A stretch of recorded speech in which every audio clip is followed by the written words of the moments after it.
قاف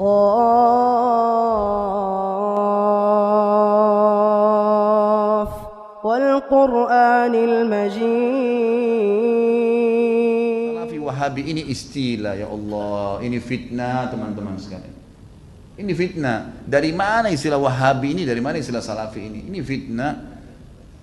Sebagian teman-teman kita yang berpegang pada sunnah Nabi SAW sering mengatakan kita kembali kepada pemahaman salaf. Pemahaman salaf maksudnya sahabat. Salaf itu orang terdahulu.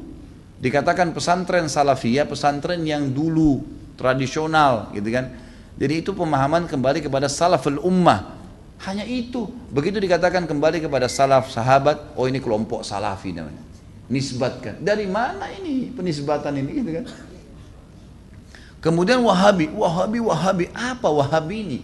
Dari mana istilah ini? Ini keluar dari mulut orang-orang yang tidak bertanggung jawab. Kalau kita lihat cirinya orang Wahabi, yang dianggap Wahabi orangnya berjenggot, jalankan sunnah Nabi. Kalau sholat ke masjid, istrinya pakai tutup aurat. Ya, di rumahnya jauh dari perbuatan dosa. Ini nih kelompok nih. Diolok-olok, Wahabila. Saya pernah dimasukkan dalam grup, gitu kan? Saya lihat semuanya disatuin, teman-teman dari semua ormas ada, termasuk nama saya masuk di situ. Banyak, mungkin ada 80 atau 100 orang ustadz, kiai dan seterusnya. Baru saya masuk di situ saya sudah baca. Ah, ini banyak ustadz-ustadz Wahabi, dimain-mainin gitu, tulisannya pakai O. Wahabilah ini. Oh, ini Wahabi ini suka tolak salawat, suka tolak zikir, suka tolak doa. Saya berpikir kalau saya mau tanggapin, ini 80 orang, 100 orang di situ, kemudian akan habis waktu saya menyita di situ. Sudahlah, saya keluar, minta maaf, saya nggak ada urusannya di sini, saya keluar. Karena yang bilang orang-orang yang pernah belajar di Saudi teman-teman benci sama zikir itu siapa? Anda yang fitnah itu. Gimana caranya? Orang yang belajar di Madinah, di Masjid Nabawi, di Mekah, zikir kepada Allah. Bahkan mereka paling banyak zikirnya kepada Allah. Mereka paling banyak zikir, tapi zikirnya pakai adab, nggak teriak-teriak, gitu kan? Nggak karang-karang. Apa yang Nabi SAW ajarin itu yang disebutin. Adab sama Allah, subhanallah, subhanallah. Dilakukan, bukan tidak dilakukan. Tapi tidak ada subhanallah, alhamdulillah. Dibayangkan main-main, Allahu, apa ini? Ini apa ini? Ini kalau zaman Umar sudah diketuk semua kepalanya nih. Ngarang-ngarang gitu kan. Oh ini benci sama doa. Siapa yang bilang benci doa teman-teman sekalian? Antum nggak dengar tuh bagaimana Syekh Sudes berdoa sampai hampir 1 jam kalau sholat kunut. Itu yang dikatakan tuh, itu pentolannya Wahabi katanya. Baik berdoa kunut 1 jam sampai orang semua pada menangis seluruh dunia, antum bilang itu Wahabi. Ini subhanallah ini. Benci doa itu namanya ajib. Sesuatu yang aneh gitu. Bagi saya tuduhan-tuduhan yang tidak beralasan sama sekali. Nggak beralasan nih. Yang penting dari Saudi Wahabi gitu kan. Saya sampai waktu mau berangkat ke Saudi, awal saya mau belajar tahun 90, teman-teman ayah saya sempat titip pesan dari kota Makassar, Khalid, nanti kamu ke Saudi, ambil ilmunya tapi jangan jadi Wahabi. Baik, saya berangkat 6 bulan pertama teman-teman sekalian, semua guru yang masuk saya ketakutan lihat. Ini Wahabi nih. Apa ini Wahabi nih? Mau yang menakutkan ini. Kena wanti-wanti begitu. Lama-lama setelah setiap guru masuk di Madinah, wallahi saya bersumpah atas nama Allah teman-teman sekalian, tidak pernah ada sebutan nama Wahabi. Saya tidak pernah dengar kata-kata Wahabi dari mulut mereka. Wallah, yang ada cuman qala Allah, qala Rasul. Allah berfirman, Rasulullah bersabda. Wallahi, saya sumpah di sini di masjid ini memang begitu ajarannya. Begitu ajarannya, qala Allah, qala Rasul. Qala Allah, qala Rasul selalu. Atau diikuti dengan penjelasan Ibnu Abbas, sahabat, Ibnu Umar, sahabat. Nih pemahamannya mereka. Ini pemahamannya sahabat tentang ayat ini, tentang hadis ini. Itu yang kita pelajarin. Dan kalau ada masalah fikih didatangkan 4 madhab semua. Imam Syafi'i bilang begini ini dalilnya. Imam Ahmad bilang begini ini dalilnya. Imam Malik bilang begini. Abu Hanifah begini dalilnya. Jelas. Semuanya begitu. Setelah 6 bulan saya berpikir, kok saya harus takut dengan orang-orang seperti ini ilmu semua disampaikan, gitu kan? Ilmu semua. Dan bagaimana mempertemukan antara ambil ilmunya, jangan jadi Wahabi. Bagaimana memahami? Saya nggak nyambung gitu. Gimana caranya? Gitu. Teman-teman sekalian, saya kasih jawaban secara akal sehat. Rasulullah SAW lahir di mana? Di Mekah. Ya, 13 tahun fase turunnya ayat-ayat Makkiyah di mana? Di Mekah. Baik, setelah itu Nabi SAW hijrah ke Madinah. Berapa tahun Nabi di Madinah? 10 tahun. Sampai meninggal kan? Kuburannya ada di sana. Demi Allah, Mekah sama Madinah markas Islam. Ada orang mengatakan itu markas Wahabi, markas ini tempat Nabimu lahir dan mati. Kok gimana sih? Lalu dikatakan itu ajarannya tidak benar, yang sesat. Padahal kalau kita duduk di majelisnya ulama, ini Rasulullah bersabda, ayat Al-Quran dalam surah ini, selalu itu. Silakan saya tantang siapapun teman-teman sekalian, bukan tantang. Saya ajak anda kalau lagi umrah, yang mengatakan Wahabi, tolong anda datang ke Masjid Nabawi, Masjid Haram Mekah, duduk di majelisnya salah satu ulama situ. Coba dengarin apa yang mereka bilang. Coba jangan, atau mau bertanya silakan. Pasti mereka jawab, hukumnya kalau Allah berfirman surah ini, Rasulullah bersabda begini. Itu isinya. Itulah yang mereka bilang Wahabi. Ini kemurnian agama teman-teman sekalian. Dan kalau anda tidak pertahankan kemurnian agama, lalu siapa yang mau pertahankan? Ini aneh sekali gitu. Ini luar biasa, sebenarnya harus diluruskan. Mudah-mudahan Allah berikan hidayah ya. Banyak orang Islam yang tidak faham, ya, dia kukunya masih panjang, sholatnya masih Senin Kamis, ikut-ikutan Wahabi juga. Bukannya belajar, bukannya nanya, malah ikut-ikutan. Ini fitnah di tengah-tengah kaum muslimin. Kata Nabi SAW, Yahudi terpecah 71 golongan. Nasrani 72, umatku 73, semuanya di neraka. Mampir neraka dulu, nanti masuk surga iya. Kecuali satu, nggak pakai lewat neraka masuk surga. Kata para sahabat sudah tanya, siapa itu ya Rasulullah? Apa kata Nabi? Yang berpegang pada sunnahku dan sahabatku. Nah ini yang selalu ditunjuk Salafi, Wahabi ini yang selalu berkata Rasulullah bersahabat. Ini orang yang berpegang pada kemuliaan Islam. Teman-teman sekalian, berhenti dalam masalah istilah-istilah seperti ini. Ini bahaya, memperpecah umat dan macam-macam. Saya lihat beberapa di cuplikan YouTube saya, ada kata-kata di bawah. Oh ini pentulannya Wahabi nih. Ini mungkin ISIS nih. Nah ini mungkin ini nih. Ini mungkin ini nih. Padahal orang itu tidak kenal saya. Bagaimana pertanggungjawaban dia hari kiamat di depan Allah? Coba nuduh saya, bisa ketemu sama saya minta maaf nggak? Kalau nggak ketemu, gimana coba?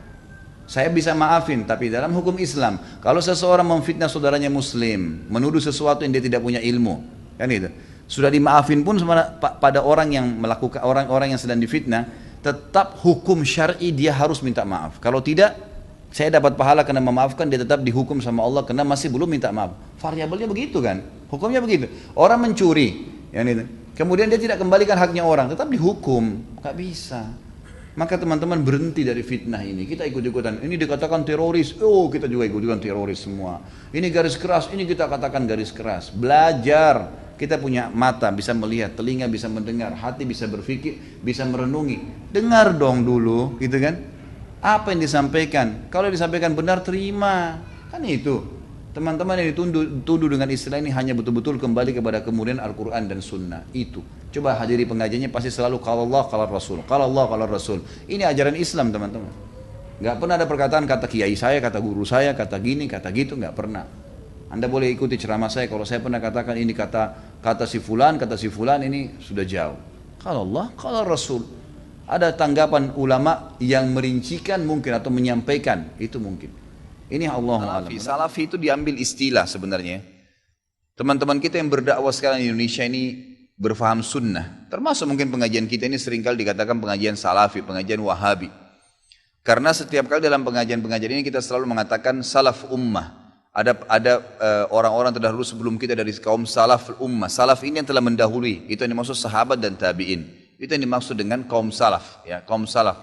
Salaful ummah telah berkata seperti ini para sahabat dan tabi'in. Nah, karena sering mengucapkan ada istilah salaf dikatakan kelompok salafi. Padahal sebenarnya tidak ada kelompok ini gitu. Ini cuma istilah sebenarnya diistilahkan gitu kan. Karena ada keluar kalimat itu. Kalau Wahabi ini sebenarnya dulu pernah ada pemahaman keliru ya di Maroko berfaham diistilahkan Wahabi. Itu di zaman mungkin masih sudah lama, mungkin zaman Abbasiyah. Kemudian dihancurkan oleh Khilafah Abbasiyah dan pemimpinnya sudah dibunuh, dihukum mati, udah habis gitu kan. Nah pemahaman ini memang pemahaman yang tidak benar awalnya.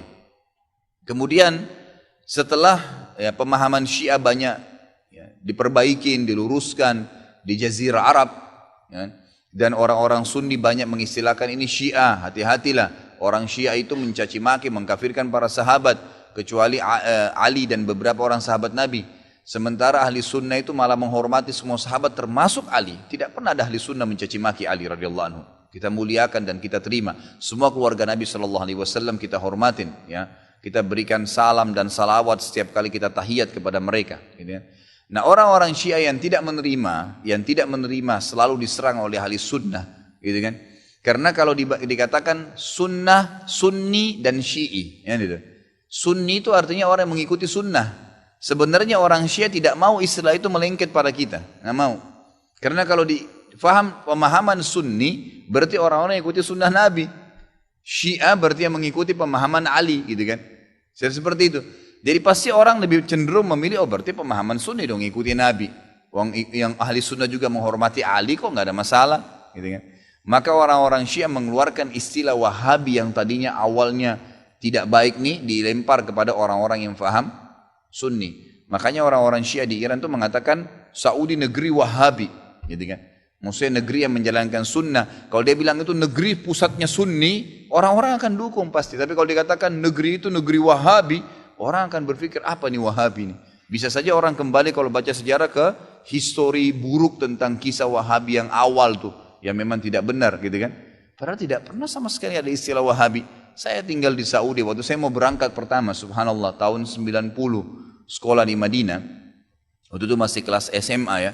Kemudian ada teman-teman ayah saya, ya, sempat mengatakan, nanti Khalid di sana ambil ilmunya, tapi jangan sampai kau jadi Wahabi. Saya berangkat terus terang, saya pikir Wahabi ini momok monster yang menakutkan. Setiap kali ada guru saya masuk, dosen saya masuk, saya selalu ini Wahabi nih. Yang berjenggot ngomong apa nih Wahabi nih. Gitu. Selalu begitu, gitu kan? Karena ayah saya seorang yang dikenal, gitu kan? Seorang yang tokoh masyarakat di Makassar. Jadi pasti mereka tahu saya balik, saya akan gantikan beliau, minimal itu, gitu kan? Maka saya pun berhati-hati sekali. Subhanallah, mungkin 3 bulan sampai 6 bulan pertama itu semua momok yang kayak menakutkan. Tapi setelah saya muhasabah diri saya, enggak pernah orang-orang ini, enggak ada omongan kasar. Dan selalu yang keluar dari mulut mereka, qala Allah, qala Rasul. Allah berfirman, Rasulullah bersabda. Kalaupun dikuatkan, sahabat Abdullah bin Umar berkata, Abdullah bin Abbas berkata, selalu begitu. Enggak pernah ada, ini pendapat saya, oh ini pendapat Wahabi, enggak ada. Kalau orang Syiah selalu, kelompok Syiah, selalu digembar-gemborkan Syiah. Kita enggak pernah, enggak ada begitu. Lalu saya bilang, ini pemahaman yang salah.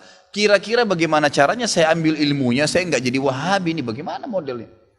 Enggak bakal nyambung kalau emang ini dikatakan Wahabi, berarti pemahaman ini benar selalu kalau Allah, kalau Rasul. Dari mana nih? Lama kelamaan saya sampai S1 baru saya paham, oh ini istilah yang digunakan oleh orang-orang Syiah untuk menjauhkan orang bahkan dari pemahaman Sunni yang benar.